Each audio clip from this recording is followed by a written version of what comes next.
what our goal was to deliver a good end of year price, help farmers sell their grain in a systematic way throughout the year. Our plan was to have a benchmark approach to selling grain,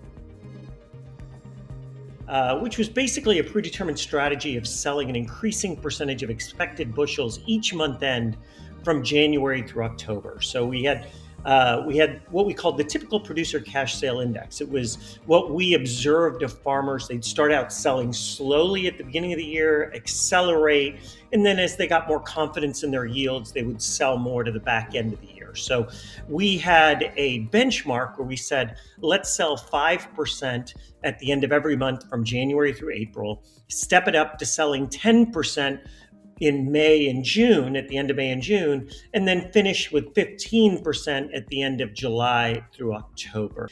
And our goal was to predict markets and use those predictions to beat the benchmark average price in corn by 8 to 12 cents, in beans by 10 to 15 cents.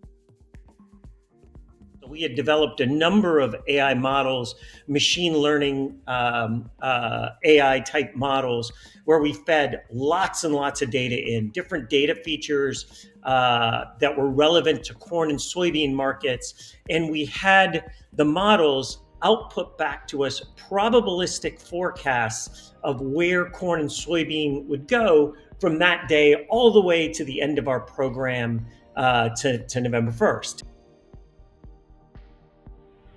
Now let's talk about how we did. We'll start with corn. With corn, just jumping to the end here, we did well. We achieved a 9.5 cent outperformance versus the benchmark. Our AI cash grain ended up with a 438 average. The benchmark was at 428. How did we achieve that?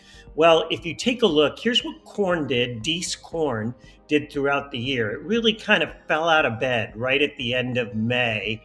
And then dropped all the way down to sort of mid-August before it sort of recovered a little bit and went sideways. Our models picked up on that. Little premature.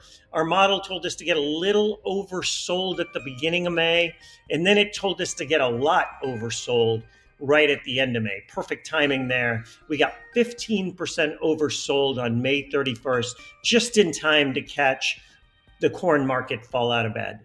Now let's take a look at beans. With respect to beans, we achieved a 4.8 cent outperformance now that we're 100% sold. We're at 1076.85, the benchmark 1072.09. We beat it, but we didn't quite get in that target range. We were hoping to beat it by 10 to 15 cents. We were a little timid, honestly. We got oversold at the beginning of May. We held that oversale all the way to the beginning of July, but then we closed it out. We got a little timid. Our as I mentioned, remaining oversold is riskier than being undersold. You can always catch up quickly being undersold. Being oversold, we can't buy back that grain, right? So we assumed we didn't have futures and options to work with to be able to buy that back with respect to the cash sale portion of our program. So, we closed off that oversell because our models just weren't confident.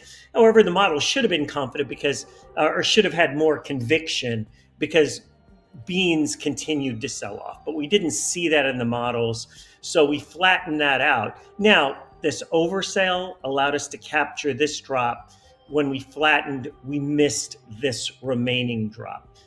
And we just stayed flat. The bean models didn't really have conviction. As we move forward, and we've taken that into account, again, we have machine learning models, so we're learning why the markets dropped and why we didn't catch it, and our models are being tuned. So our next programs will incorporate more data.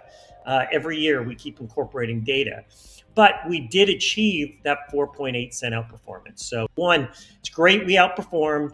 2, we hit our target range.